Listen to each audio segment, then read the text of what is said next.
Como eu vim anunciando antes aqui no programa, nós estamos recebendo aqui nos estúdios da Rádio Acústica FM a visita de um deputado federal reeleito para mais um mandato, e está aqui no estúdio da Rádio Acústica FM o deputado Marcelo Moraes, deputado federal pelo PL. Deputado, primeiramente, boa tarde. Boa tarde, Gil. Boa tarde aos ouvintes da Acústica. Uma satisfação sempre muito grande poder estar conversando ao vivo com vocês e visitando Camaquã e toda a região.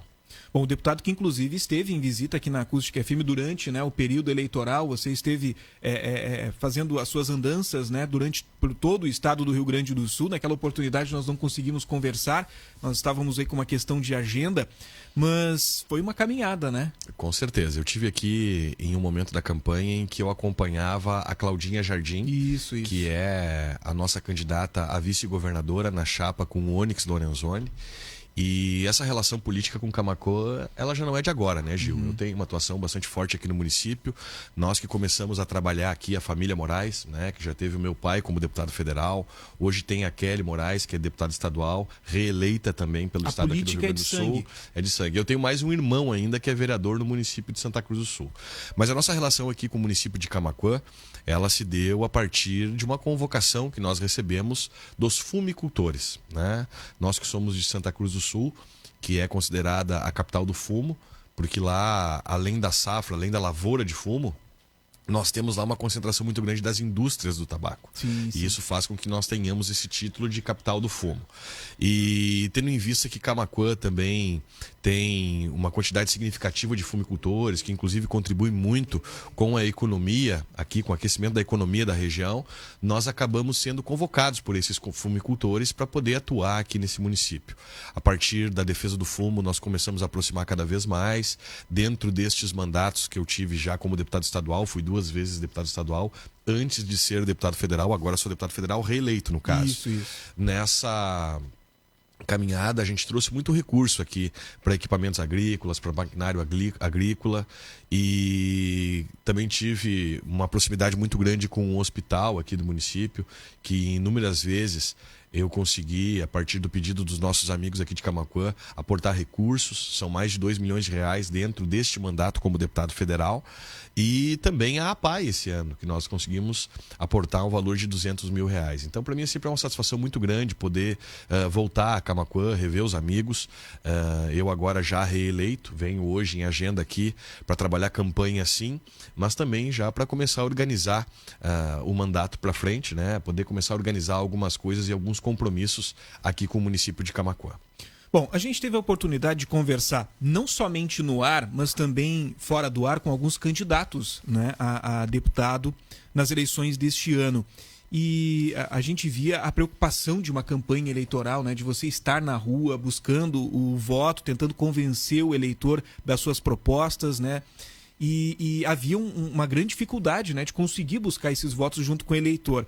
Então, se é difícil você ser eleito, ser reeleito também não é uma tarefa fácil. Eu sempre digo, Gil, que a primeira eleição ela pode até vir com um sobrenome, principalmente eu que sou de uma família que já vem na política há muitos anos. Mas a tua reeleição e o aumento do número de votos só vem se tiver serviços prestados e se tiver muito trabalho, né? Eu me elegi a primeira vez deputado estadual com 30 mil votos. Na minha reeleição eu já fui para 52 mil votos, sendo um dos deputados mais votados da Assembleia Legislativa.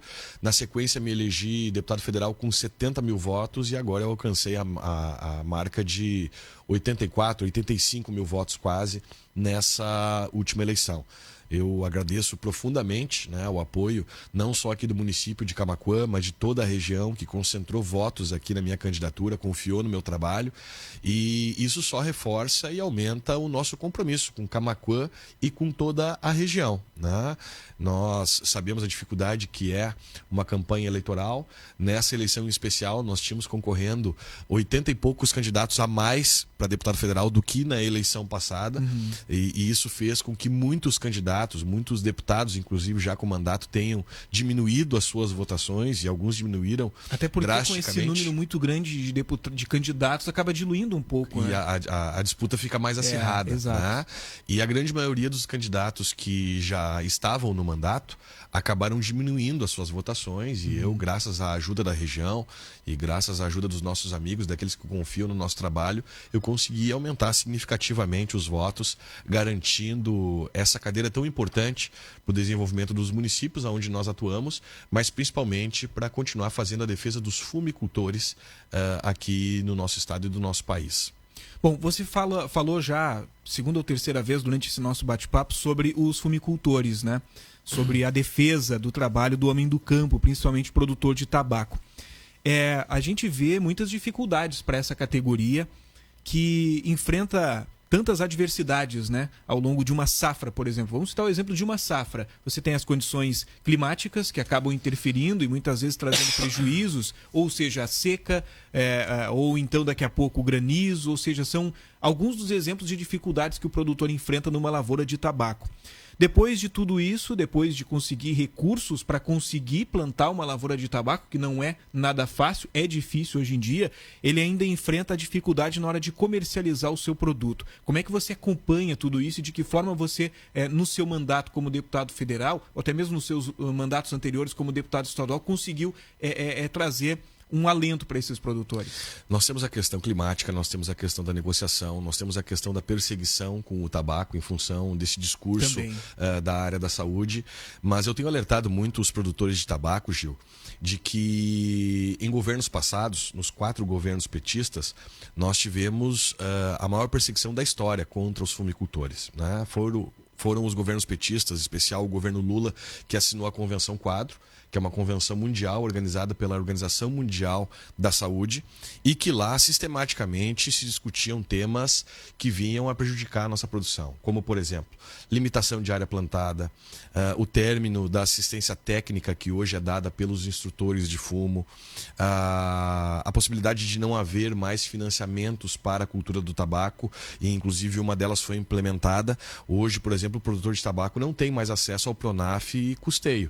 Ele só tem acesso ao Pronaf Investimento. E no governo Dilma, esse Pronaf Investimento ainda mudou o regramento, fazendo com que o agricultor tivesse que comprovar 50% de renda de outra atividade que não fosse fumo. Olha, quem conhece a fumicultura sabe que quem planta tabaco não tem 50% de renda de outra atividade que não seja até porque, do tabaco, na maioria né? dos casos, nem há tempo para conseguir se dedicar para outra cultura. Então, os governos petistas trabalharam muito contra a cultura do tabaco. Eu confesso que, quando eu era deputado estadual, nós votamos lá na Assembleia Legislativa o Dia Estadual do Produtor de Tabaco, dia 28 de outubro, que inclusive quero homenagear os produtores.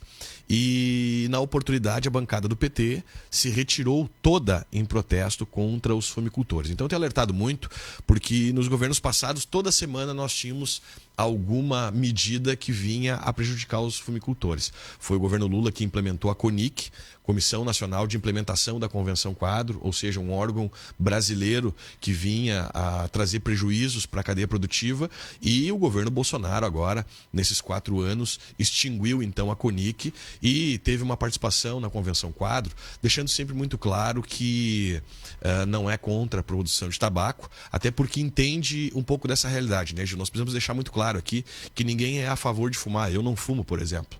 Mas nós sabemos que 91% da produção aqui do Rio Grande do Sul ela é exportada para outros países. Ou seja, são containers que saem daqui com fumo e dinheiro, recursos que vêm para aquecer a economia da nossa região. Lá na minha Santa Cruz nós temos quase 30 mil funcionários na safra do fumo, na indústria do fumo, que também, com certeza, aquecem a economia. E hoje, se essa cadeia produtiva, que normalmente trabalha em pequenas propriedades, com 6, 7, 8 hectares, não tem outra cultura que substitua com a mesma rentabilidade o tabaco. E isso faz com que os municípios também ganhem muito com isso. A cidade também ganha muito com isso. Porque hoje o dinheiro que vem do fumo, que vem aqui da região que planta tabaco, aqui no município de Camaquã, esse dinheiro vai parar no supermercado, vai parar no posto de gasolina, na borracharia, na farmácia, aquecendo a economia de toda toda essa região. Então, o que a gente sempre tentou fazer lá nos mandatos passados, enquanto o PT atrapalhava em muito essa discussão do tabaco, foi sempre tentar colocar um ponto de equilíbrio entre essa questão da saúde, mas também levando sempre em consideração a questão da agricultura e essa questão econômica tão importante que faz do fumo a segunda maior exportação do estado do Rio Grande do Sul. Bom, um deputado ele tem que estar sempre atento para todas as demandas, né, de todas as áreas, conforme elas vão surgindo, né? Sempre nós temos aí algumas modificações. Recentemente a gente vem aí de um período bem conturbado de pandemia, onde a saúde acabou sendo o foco, né, das atenções, acredito, de todos os parlamentares ou da maioria dos parlamentares. O que você vê neste momento, a sua análise para a sua próxima, o seu próximo período como deputado, que também vai merecer a sua atenção? Eu acredito que nós temos que trabalhar o Brasil no rumo certo, que é o que vem fazendo o presidente Bolsonaro, né? Nós que fizemos muitas reformas importantes para o país, destaco aqui reforma da Previdência, estamos discutindo lá na Câmara reforma tributária e também reforma administrativa para que a gente tenha um serviço público com maior qualidade. Nós temos sim que fazer com que o nosso país entenda que quanto mais nós produzirmos, mais nós podemos crescer. Nós passamos por 16 anos de governos esquerdistas, quase 16, foram 14 anos e meio, de governos que tentaram colocar na cabeça do cidadão que o correto é ganhar um benefício do governo e não produzir e não trabalhar. Nós, diferente disso, somos um governo que, quando nós chegamos à presidência da República, nós tínhamos quase 14 milhões de desempregados. Hoje nós temos menos de 9 milhões de desempregados, e isso em meio a um período de guerra e um período de pandemia. Por quê? Porque nós somos um grupo que damos liberdade para aqueles que querem produzir e que querem poder trabalhar. Então nós temos que ter um foco muito grande com o desenvolvimento econômico do nosso país.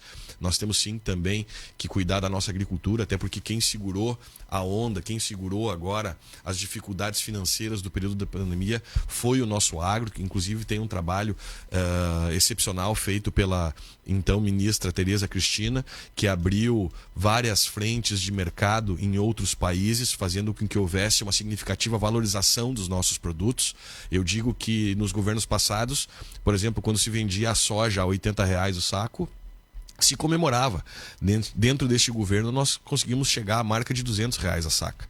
E no tabaco, quando se vendia a 120 a arroba, se comemorava. Nós chegamos a R$300 nessa safra, a negociação do tabaco. Então, nós temos vários pontos a serem, com certeza, muito analisados e trabalhados por nós, mas eu acredito que essa linha produtiva, essa linha que faz com que o Brasil se desenvolva, com certeza merece toda a nossa atenção. Bom, como é que você analisa essa questão da polarização política que nós estamos vivendo no nosso país? Essa campanha eleitoral de 2022, bastante conturbada em algumas questões também, a gente vê que em determinadas situações a gente não vê uma passividade para se falar sobre política, né? Ou você é 8 ou você é 80, não há um meio termo, não há um diálogo, né, entre as partes. Eu não estou falando nem do lado A nem do lado B, tanto é que a gente chegou ao extremo de acontecerem algumas mortes no nosso país, tanto de apoiadores de Lula, tanto de apoiadores de Bolsonaro. E a gente precisa de paz, né? Até para a gente poder discutir melhor condições para melhorar o nosso país.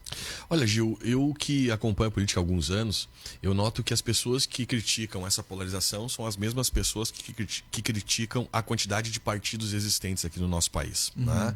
Então eu acredito que tem o seu bônus e tem o seu ônus. É positiva, de certa forma, a polarização para que não haja aquelas negociações grandes, tendo que rifar governos, como nós vimos no passado. A polarização diminui com isso, na minha humilde opinião.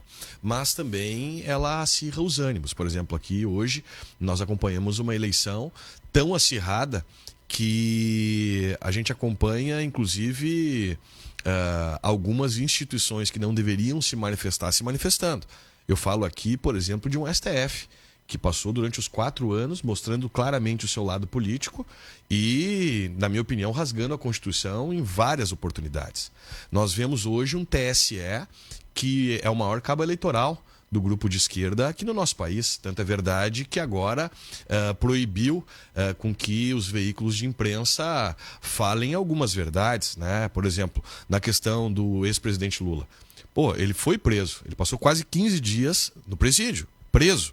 E tu imagina o TSE impedir, proibir, censurar a imprensa no sentido de dizer que ele não pode ser chamado de ex-presidiário. O TSE não permite hoje, por exemplo, chamar o Lula de ladrão. Pô, mas para aí. Lá atrás ele foi julgado em 3 instâncias. Foi liberado para concorrer por um amigo que foi indicado pela Dilma para estar no STF. E mesmo assim não pode ser chamado de ladrão. Então hoje nós temos no TSE, na minha opinião, uma instituição que não deveria se manifestar, deveria ser totalmente imparcial, mas que virou um dos grandes cabos eleitorais de uma dessas chapas. Então, eu acredito que a polarização ela é positiva quando ela vem aqui para a comunidade, para que a gente possa discutir entre o cidadão brasileiro os formatos de política que nós queremos aqui para o nosso país, mas quando ela começa a ter a interferência de algumas instituições que são importantes para o processo democrático, isso acaba me preocupando. E dentro dessa polarização, Gil, eu enxergo muito claro os 2 modelos de governo, né? Dentro do modelo da esquerda é um plano de poder. Ou seja, vamos criar dificuldades para vender facilidades, né? Enquanto no grupo de direita nós trabalhamos um plano de desenvolvimento, ou seja, dando oportunidade para que o cidadão, em trabalhando, consiga vencer na vida, consiga ter melhorias na sua qualidade de vida. Claro que sempre um governo que também enxerga as necessidades sociais. Tanto é verdade que agora no auxílio emergencial durante a pandemia foi quem segurou essa onda de pobreza ocasionada pela turma do Fique em Casa. Então, eu acredito que a polarização ela é positiva em relação à população, mas me incomoda muito essa questão de algumas instituições se meterem demais dentro desse processo democrático, tendo lado, inclusive. Bom, a gente está recebendo aqui algumas participações de ouvintes, algumas delas de cunho político, né, das eleições de 2022, então a gente não entra nesse mérito, mas registrando aí a participação dos nossos ouvintes. Tem uma participação aqui do Luciano Delfini, ele fala sobre as emendas que você destinou para o município de Camaquã. Ele cita hospital, ele cita PAI, associações de fumicultores, também entre os principais beneficiados, falando a respeito das emendas. Dá para a gente esperar mais emendas vindo aqui para o nosso município aí nos próximos 4 anos? Com total certeza. A maneira que eu tenho de retribuir o município de Camaquã, com certeza é atuando sempre, trabalhando muito as particularidades da região, mas em especial das emendas que tem direito a indicar lá no parlamento, trazer também recursos que venham a beneficiar e melhorar a qualidade de vida dos amigos e amigas de Camaquã. Como disse o Luciano aí, são 4 ou 5 associações que já receberam no passado retroescavadeiras para poder trabalhar lá no interior, né, sem a dependência da prefeitura. Eu tenho agora uma emenda de R$500 milhão que também vem a ser distribuída para algumas associações que vão entregar implementos agrícolas. Durante o mandato, eu acredito que eu fui o deputado que mais recursos trouxe para o hospital aqui do município de Camaquã, e com certeza com essa expressiva votação e com a minha reeleição, isso só aumenta o nosso compromisso com Camaquã e com toda a região. Bom, um ouvinte pergunta aqui a respeito de maquinário que você destinou para uma associação de produtores do interior, se eles estão sendo utilizados por esta associação neste momento. Na verdade, as retroescavadeiras a gente encaminha sempre para o município, e o município então faz o comodato com as associações de produtores. O prefeito municipal, o Ivo, entendeu de que deveria buscar de volta as máquinas lá nas associações, deve ter ele os seus motivos, mas mesmo ele tendo buscado de volta as retroescavadeiras, que hoje estão a serviço da prefeitura, também atendendo os agricultores, nós temos uma emenda de mais de R$500 milhão que vem a comprar implementos para que a gente consiga entregar também nas associações. Por quê? Porque muitos produtores e muitas associações já têm o seu trator agrícola. Se a gente consegue entregar lá alguns implementos que venham a facilitar e melhorar a vida do agricultor, é nesse sentido que nós estamos entregando uma nova emenda num novo formato para os próximos 4 anos. Temos alguns desafios, né? Aí para os próximos anos aqui na nossa região. Um deles a gente está aí comemorando, né, essa obra da duplicação da BR-116, que há uma grande necessidade. A obra está em andamento, né? Hoje, inclusive, a nossa reportagem esteve acompanhando esse trecho aqui entre Camaquã e Cristal, onde as máquinas estão trabalhando neste exato momento. Enquanto nós estamos conversando aqui no estúdio, há uma equipe de operários trabalhando. Mas a gente recebeu uma notícia recentemente de que há uma previsão de instalação de novas praças de pedágio. E, pelo que a gente pôde observar, há uma negociação para que os valores cobrados do pedágio sejam para a duplicação de outras rodovias também federais. Mas a gente sabe o quanto os pedágios acabam prejudicando aqui a região sul do estado, né? Tendo em vista o valor, principalmente, do pedágio. A gente entende que para o setor público é complicado você manter em condições uma rodovia, a gente entende absolutamente nisso, né? E muitas vezes uma empresa assumindo, né, essas obras de reparo, de manutenção, acaba trazendo mais confiança, mais segurança também para os motoristas. Acontece que o valor cobrado muitas vezes não condiz com a realidade de uma região. Muito se fala, já conversamos aqui na emissora com responsáveis por transportadoras, os próprios motoristas autônomos que falam sobre o preço do pedágio para levar uma carga, por exemplo, de Porto Alegre para o Porto de Rio Grande. Certamente você, durante a sua andança, conseguiu conversar com esses profissionais e sabe da dificuldade que isso traz. Então, quando chega essa informação que nós vamos ter a instalação de mais praças de pedágio aqui na BR-116 e que uma delas pode vir a ser instalada em Camaquã, isso nos assusta e assusta bastante. E a gente precisa que os nossos representantes, os deputados federais, estejam acompanhando, por exemplo, uma audiência pública que vai acontecer muito em breve para tratar sobre esse tema. Infelizmente, essa audiência pública não vai acontecer aqui, ela vai acontecer lá em Brasília. Então, nós precisamos de representantes lá para tentar ver essa situação e tentar intervir também. Com certeza, dizer que o valor cobrado nessa praça aqui, da 116, ele é um valor abusivo, mas o aumento da quantidade de praças de pedágio, na minha opinião, ela só pode acontecer se for para tentar dividir e diluir o valor. O que eu quero dizer com isso? Existe alguns estudos que demonstram que boa parte dos veículos não fazem todo o trecho da rodovia pelo qual estão pagando pela concessão. Exato. Então vamos que tenha mais uma praça de pedágio dentro desse trecho, eu entendo que tem que diminuir pelo menos pela metade lá, onde já tem a praça de pedágio, com esse trecho aqui, para que aquele que não utilizou toda a via não pague todo o trajeto. Na minha opinião, só sendo assim é aceitável colocar mais praça de pedágio. Agora, cobrar mais, isso é inaceitável, até porque o valor hoje já é cobrado, que é cobrado hoje já é abusivo. Só que aí é complicado de lidar com uma situação como essa. Por exemplo, assim, o pedágio hoje da concessionária que administra a região sul do estado, ele é de um determinado trecho. Aí nós vamos ter uma nova concessionária, talvez a mesma ou não, nenhum outro trecho. E aí como é que fica essa cobrança? Como é que a gente consegue diluir isso? Não, mas é justamente isso que eu estou dizendo, Gil. Existem estudos que demonstram o seguinte: nem todos aqueles usuários que pagam o pedágio utilizam todo o trecho da concessão.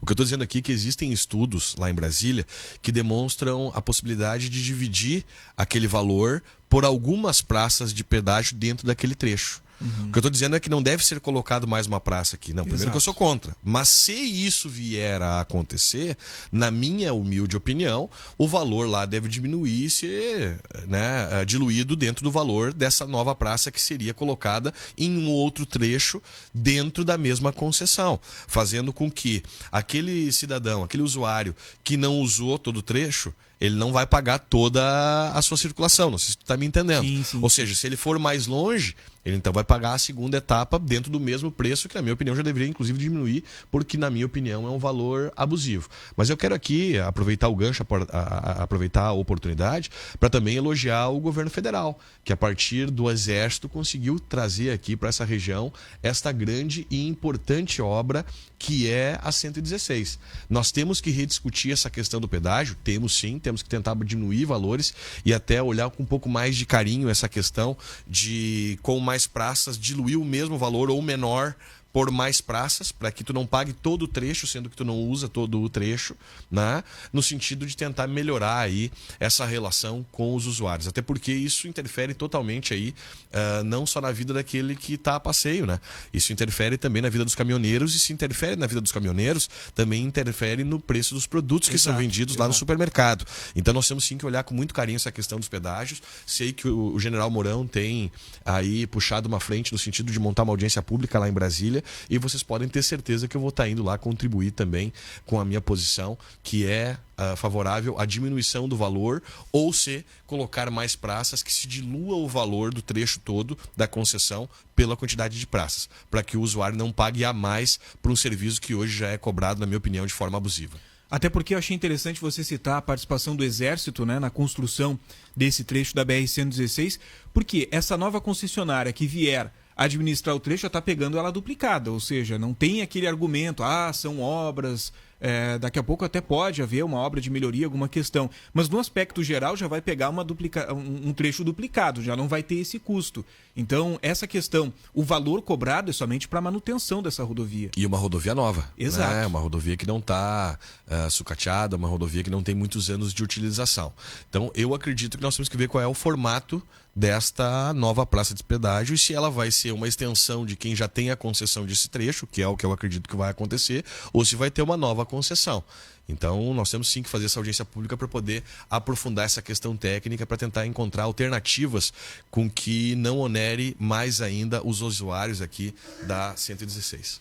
E eu toquei nessa situação para dizer que nós estamos contando com o deputado, os demais deputados federais, os senadores que nos representam nessa luta, né? Para que nós não sejamos novamente prejudicados com valores abusivos sendo cobrados aí dos pedágios. Com certeza, a população aqui da região sabe que pode contar comigo, mas demandas nós temos muitas, né? Exato. Nós estamos já falando aqui de pavimentação, nós temos aqui na região, por exemplo, vários municípios que ainda não têm acesso asfáltico. O que, na minha opinião, é um absurdo, né? Nós temos aqui o município de Cerro Grande do Sul, posso citar aqui o município de Amaral Ferrador, posso citar aqui o município de Arambaré, entre outros municípios, como o Barão do Triunfo, que ainda não tem o seu acesso asfáltico.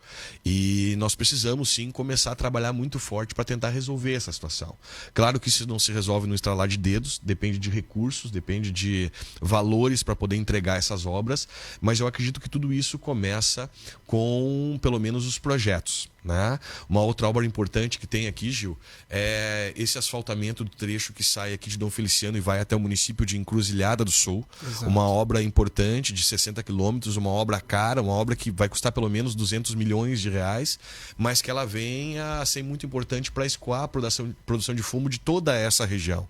Nessa região nós temos vários municípios que dependem da cultura do fumo e que fazem esse trecho para levar o nosso produto até Santa Cruz do Sul.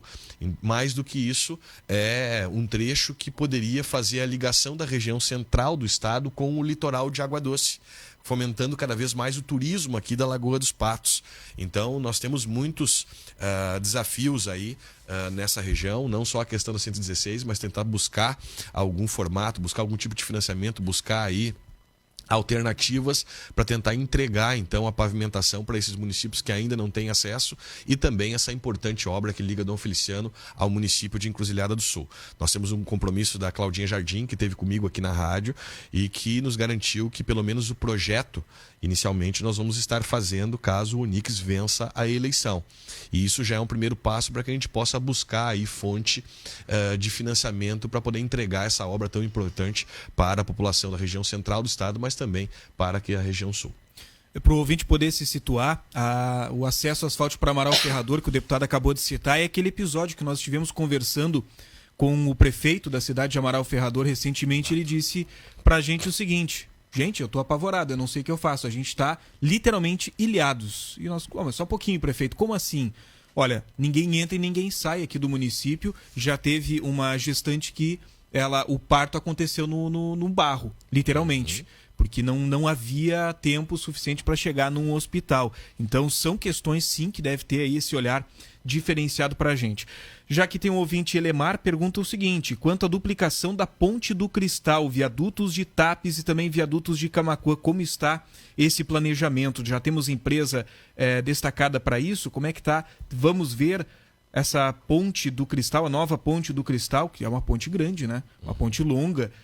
Os viadutos de Tapes e também de Camaquã, o senhor está acompanhando esse projeto? Como é que está essa questão? Eu acredito que tudo isso deva estar no projeto, né? Eu não tenho com certeza agora aqui de cabeça todos os trechos e qual é o formato do projeto. Mas a duplicação, ela depende sim da intervenção em alguns trechos, como por exemplo a esquina de Tapes e também essa ponte que liga ali Cristal ao município de São Lourenço do Sul. Tudo isso está projetado, mas depende de tempo para poder ser executado. Já temos a empresa, tudo certinho para isso? Não me recordo agora de cabeça, mas eu acredito que isso deva estar com certeza dentro do projeto. Bom, deputado, obrigado pela visita. Hoje estivemos conversando com o deputado Marcelo Moraes, reeleito. Parabéns por esta reeleição. Reeleito deputado federal pelo PL. Obrigado, Gil, pela oportunidade de conversar. Parabéns ao trabalho que vocês aqui da Acústica prestam à comunidade aqui, né, no sentido de comunicação. Vocês que, além de levar entretenimento, também levam informação para toda essa região. Meu mandato está à disposição de vocês. Tudo aquilo que eu puder contribuir, contem comigo aqui. E obrigado de coração a todos os amigos e amigas aqui de Camaquã e da região que confiaram o voto à minha pessoa, me dando a oportunidade de ocupar essa cadeira na Câmara dos Deputados, e pode ter certeza que essa cadeira está à total disposição dessa região. Obrigado.